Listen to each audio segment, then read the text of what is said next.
Dear students, today we are going to study about the first family coming under Gamma Petalae.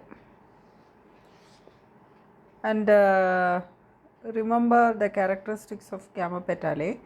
Here all the plants, most probably all the plants are showing petals which are fused, and stamens will be always epipetalous.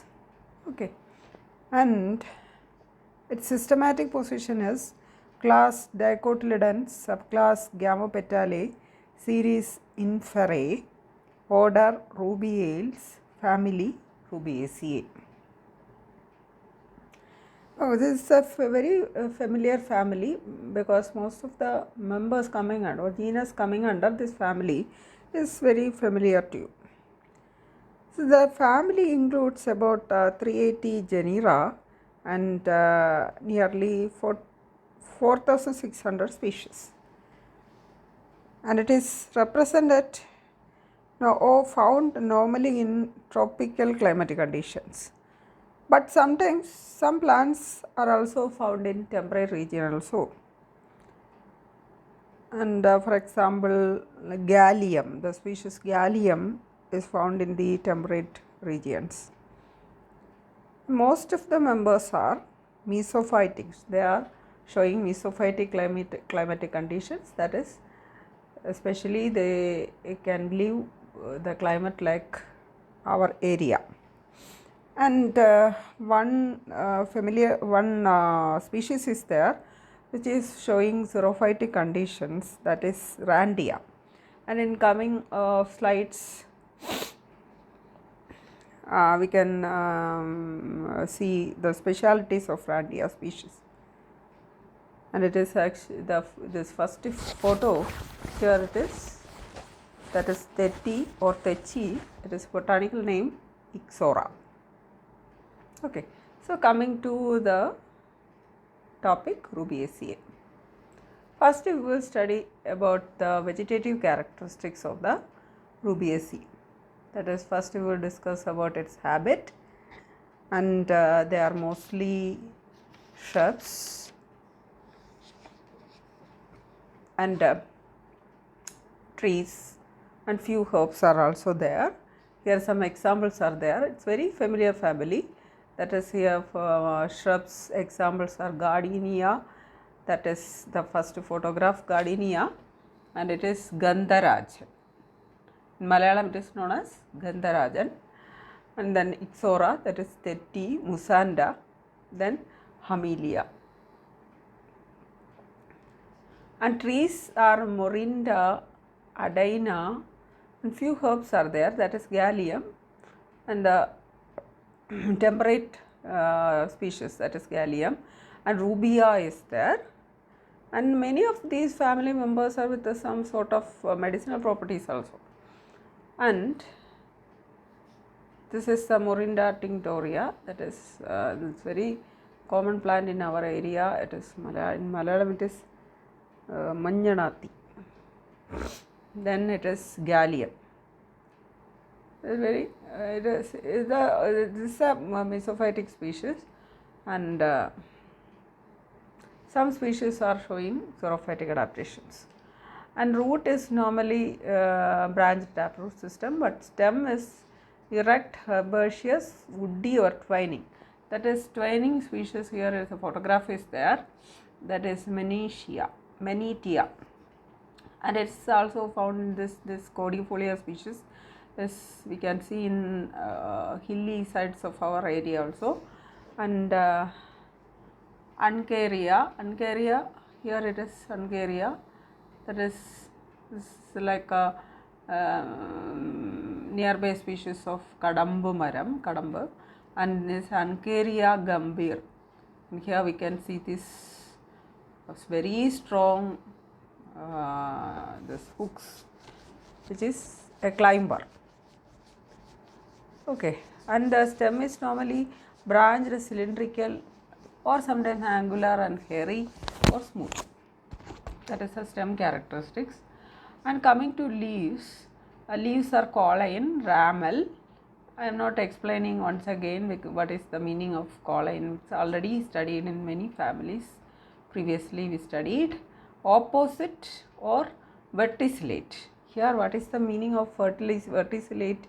It's a type of phyllotaxy. That means from the node we can see more than 2 leaves are emerging. And such phyllotaxy or leaf arrangement is called as verticillate arrangement. And in Rubiaceae we can see verticillate, and it is opposite decussate arrangement. It is not written.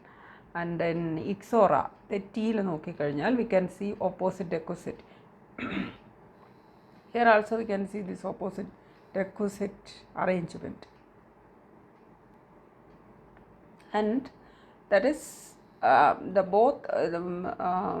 node we can see opposite leaves are emerging, but at the next node, that is there also we can see the opposite leaves, but they are arranged in 90-degree angle. That is opposite decussate, and it is a characteristic of Rubiaceae.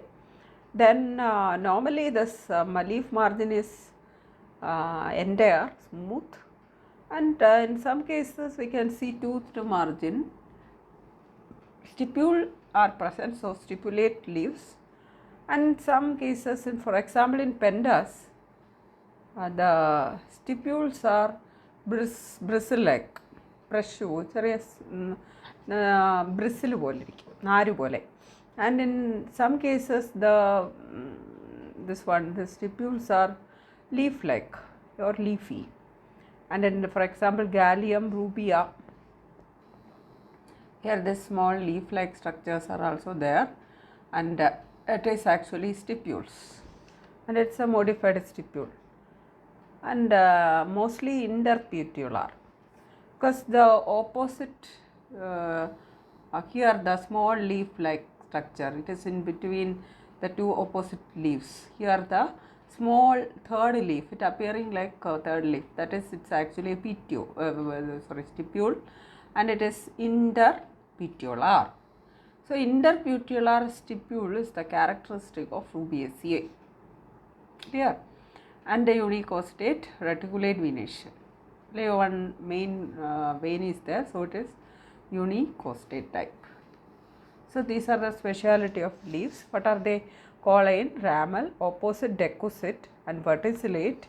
That is, in the same node we can see more than 2 leaves, and interpetular stipules. Okay. Modified stipules. Sometimes it is bristle like, or hair like, or sometimes it is leaf like. Clear? And next we will study about the floral characteristics. First we will study about the inflorescence type. And many species which are showing this solitary type of leaf.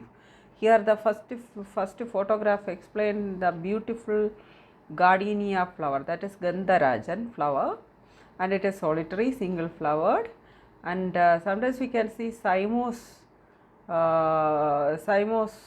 type of leaf arrangement, inflorescence, and globose head is there, that is Adaina, codifolia is here, and it is Manjakadambu. Its common name is Manjakadambu. So it is globose head. Then axillary, in a panicled cyme may be axillary in Coffea arabica. That is, here this is kapi maram, and here it is axillary flowers. Then musanda, and it is the actual musanda. All the musanda are hybrids of this, and here we can see this top, that is, the arrangement is terminal cyme. So 4 types here it is depicted or exhibited, that is solitary flower in gardenia, then globose head in Adaina codifolia, and in cymose cymes, terminal cymes, which are in musanda, then in axillary panicles which are in coffee, that is Coffea arabica. That is the first character, coming under floral characteristics, that is about the inflorescence type. Then we will study the flowers in detail. So normally the flowers are actinomorphic and rarely zygomorphic. That is, here in this Henrycusia, you can see the petal flower is appearing like actinomorphic flower, but we are closely watching that petals are not uniform. It is slightly bilipped. Okay, that is the petals tip is toothed, bilipped. Okay, and mostly hermaphrodite. That is, both the sexes are there.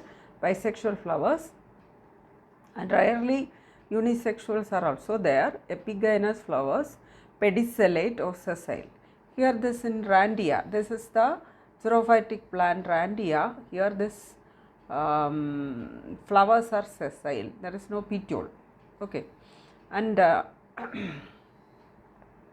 bracts are there like that of the leaf. Here the flowers are with the that petiolar region is with some bracts are there. So the flower is bracteate, or sometimes it is absent, then it is ebracteate. And when we are examining each and every genus only, we can see this slight differences. Okay, and complete flower, all the essential and non-essential parts are there. So the flower is complete, tetra or pentamerous, cyclic, variously colored, and most of the species are ornamental types. They are growing like garden plants. So they are normally variously colored and very beautiful flowers. Okay, and that is about the flower characters. Then we will study all the essential, both essential and non-essential words. First we will study about the calyx. That the unit of calyx is sepal, 4 or 5. Suppose the flower is pentamerous, then 5 sepals. If it is tetramerous, then 4. Gamopetalous. Okay, and superior sometimes, that is the sepals are fused. And here one speciality we can see, that is in case of Musanda, the sepals are modified into colored bracts, bract-like structures. Here it is, this is the Musanda species. Here this very well evident that that is one of the sepals, that is actually this flower is pentamerous, that is 5 sepals are there, but among the 5 sepals one is modified as a colored bract. Here it is white, and in hybrid varieties, hybrid species Musanda varieties, all the 5 sepals are modified into colored petal like structures. Actually it is sepals. And here we can see the small unshowy small flowers are there, but slightly colored then, but it is very small. So in order to attract the insects, the sepals are modified. And and the estivation is valvate. Here in Exora, it is not showy, it is very small, but suppose we are closely observing through microscope, precision microscope, we can see the sepals are united, gamosepalous, and the estivation is valvate. Okay. Then corolla. Normally, if the flower is pentamerous, then 4 petals, then 5 petals, then tetramerous, then 4 petals, and then gamopetalous, because it is the family is coming under Gamopetalae, that petals are fused, generally funnel shaped in the species Asperula. Here this it is connate or funnel shaped, but in Ixora it is tubular corolla. Okay, and estivation is valvate. Here it is well evident that this is valvate, but sometimes it is here, it is closely watching, it is the imbricate estivation, that is one petal is completely out, one petal is completely out, and the others are partially in and partially out, then it is imbricate. But in Ixora it is valvate. and superior ovary. That is the corolla characteristics. Then androecium. Androecium, it is stamens 4 or 5, rarely many.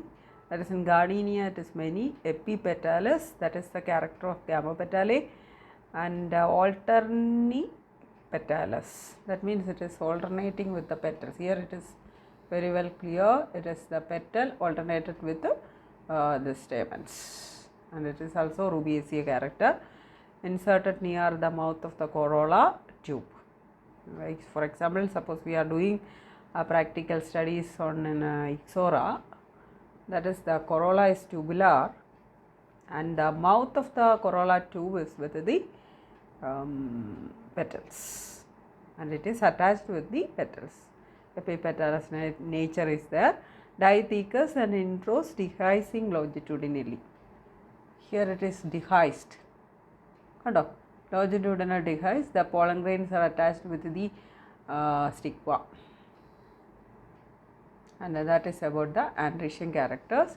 Gynoecium, it is bicarpellarly, rarely polycarpellarly, syncarpous, inferior, rarely half inferior. Then some examples are here. Unilocular, some Gardenia it is unilocular with one or many anatropous ovules. Then normally parietal placentation in Gardenia and Ixora. So here it is Ixora, that is the record diagram is here. It is the habit or twig. It is the longitude LS longitude section. Here we can see the stamens are attached, epipetal stamens, and it has shown the mouth of the corolla stamen, structure of stamen. Then we can see this parietal placentation, and it is the estivation. There is valvate estivation for the sepals and twisted estivation for the petals. Okay. And very rarely in some wild varieties valvate is also there, but normally in hybrids it is twisted estivation. Then coming to the fruit type, that is in capsular fruit is there, berry is the common type. Okay, first we have Theti Param, that is Ixora, it is a berry, and in case of seed is endospermic and very rarely winged or prickled. Here it is Gallium alpine, it is with that pricks. For the actually for this machinery is for seed dispersal. Okay. Then pollination is endomophilous, and ant pollination is also there. In Ixora we can see ants are pollinating. Then coming to economic importance of Rubiaceae, we can see beverages plants are there, medicinal plants, ornamental plants are there. And in case of medicinal plant, that is the life-saving medicine, that is quinine, and it is for the treatment, used for the treatment of malarial fever, and it is extracted from the bark of Cinchona officinalis, and the medicine is actually alkaloid. And the roots of Rubia codifolia is also, that is in Malayalam it is manjati, and it is also used as medicine. Then in case of beverage, coffee arabica is there, that is coffee. Then some species, that is Coffea liberica, Coffea robusta is also used as coffee for the making of coffee powder. That is this Coffea robusta is somewhat bitter coffee. We are not using that one, we are depending on Coffea arabica. And ornamental plants, and the first slide itself